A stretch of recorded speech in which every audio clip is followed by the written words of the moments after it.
Trendy blouse design అండి. ఇప్పుడు బాగా ట్రెండ్ అవుతున్న వీ నెక్కి కట్ వర్క్ ఏ విధంగా కట్ చేయాలనేది చూపిస్తున్నాను. ఫస్ట్ బక్రం తీసుకోండి. ఆల్రెడీ మనం కట్ చేసుకున్న లైనింగ్ ఓకేనా. ఆ లైనింగ్ తీసుకొని మన నెక్ డీప్ ఎంత అనేది ఖర్చులతో సహా పెట్టండి ఓకేనా.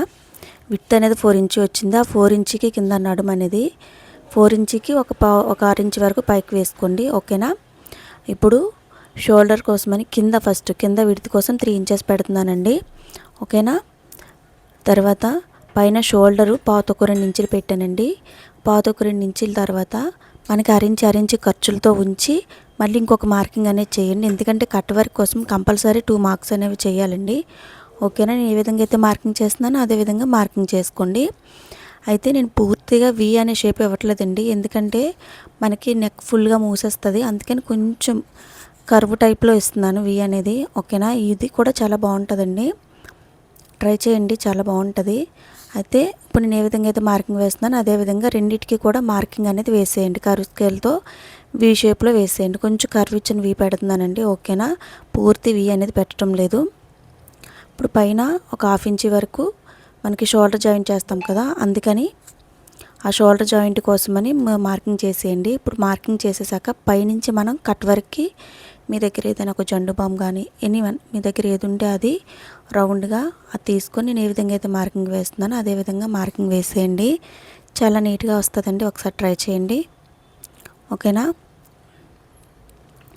మార్కింగ్ వేసేసాక అయితే నేను బో అనేది వీడియోలో అంత ఎక్కువైపోతుందని నేను బో షార్ట్లో పెట్టానండి, ఒకసారి చూడండి. బో కావాలని వాళ్ళు వితౌట్ బో ఇదండి ఓకేనా. ఒక 1.5 ఇంచ్ వరకు ఖర్చుంచుకొని కట్ చేసేయండి. ఫస్ట్ కట్ చేసేసి పిన్స్ పెట్టండి.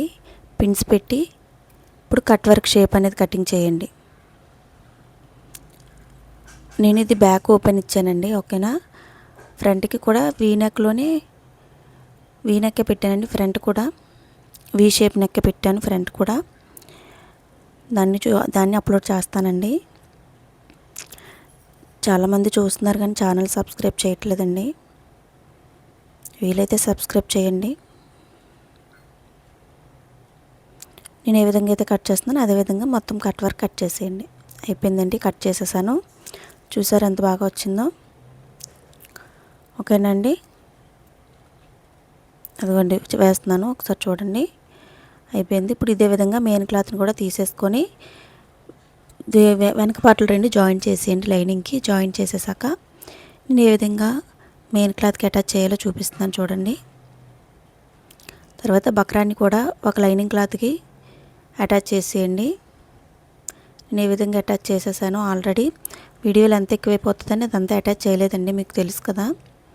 ఒక లైనింగ్ క్లాత్ తీసుకొని ఆ బక్రాన్ని అనేది జాయింట్ చేసేయండి. ఇప్పుడు ఆల్రెడీ మార్కింగ్ వేసి ఉన్నాం కదండి జాకెట్కి, ఆ మార్కింగ్ ప్రకారం ఇది కూడా వచ్చేటట్టు మార్కింగ్ వేయండి. మార్కింగ్ వేసి పిన్స్ పెట్టేయండి ఓకేనా. పిన్స్ పెట్టేసి కట్ వర్క్ ఏ షేప్లో అయితే ఉందో అదే షేప్లో మీరు కూడా స్టిచ్ వేసేయండి. పిన్స్ అనేవి కంపల్సరీ పెట్టండి, లేకపోతే అటు ఇటు జరిగిపోయే అవకాశం ఎక్కువగా ఉంటుంది.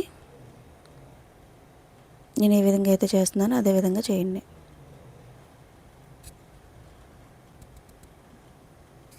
చూడండి, ఇప్పుడు కట్ వర్క్ జాయింట్ చేసుకుని వచ్చేయండి.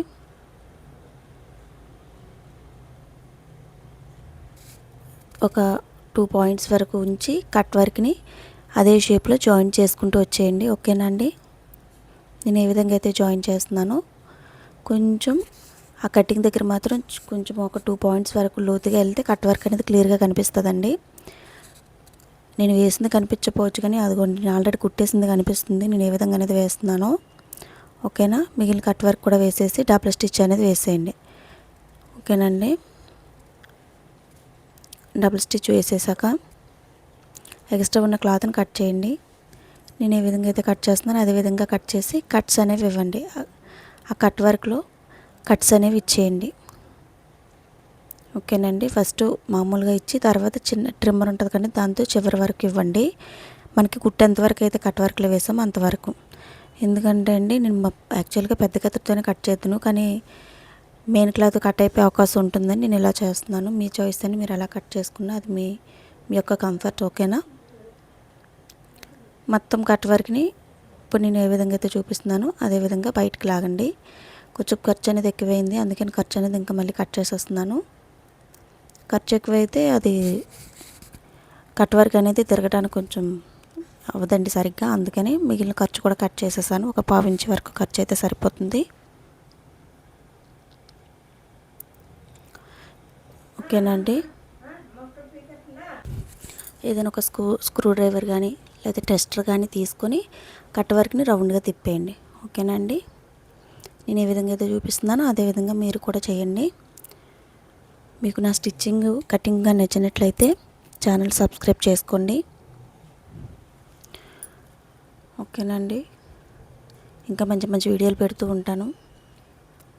మీకు ఏవైనా డౌట్స్ ఉంటే కామెంట్స్లో అడగండి. ఏదైనా మోడల్ కావాలన్నా కూడా అడగండి, నేను చెప్తాను. ఇప్పుడు పైన ఎడ్జ్ కుట్టు వేసుకుని వచ్చేయండి. ఓకేనా. నేను ఏ విధంగా అయితే చూపిస్తున్నానో అదే విధంగా స్టిచ్ అనేది వేసేయండి. వేసేసాను. వేసేసిన తర్వాత రెండు పక్కల అలానే వేసేసి హూక్స్ పెట్టి తాడులు పెట్టి కూడా వేసానండి. కింద నడుము కూడా తిప్పేశాను. ఇప్పుడు చూడండి ఎలా వచ్చిందో చివరికి. ఇదిగోండి, చాలా బాగా వచ్చింది కదా, ఒకసారి ట్రై చేయండి. ఓకేనండి. ఇప్పుడు దీనికి బో అనేది ఎలా కుట్టాలనేది నేను ఆల్రెడీ షార్ట్లో పెట్టానండి. చెప్తున్నా కదండి, వీడియో లెంత్ అనేది ఎక్కువైపోవటం వల్ల నేను పెట్టలేదు. నా ఛానల్లో ఉందండి, ఒకసారి చూడండి, షార్ట్లో పెట్టాను. ఇప్పుడు బో తీసుకొని బోకి ముందు సూది దారం పెట్టి కుచ్చి దాన్ని బ్లౌజ్కి నేను ఏ విధంగా అయితే సెంటర్కి మార్కింగ్ వేసానో అదే విధంగా మార్కింగ్ వేసి స్టిచ్ అనేది వేసేయండి. అది కదలకుండా మొత్తం 4 వైపులా కూడా జాయింట్ అనేది చేసేయండి. ఓకేనా. అయిపోయిందండి. బో కూడా అటాచ్ చేసేసాను. చూసారా ఎలా వచ్చిందో. ఓకేనా. థ్యాంక్ యూ అండి. ఇంకోసారి చెప్తున్నాను, ఛానల్ సబ్స్క్రైబ్ చేయండి. Thank you.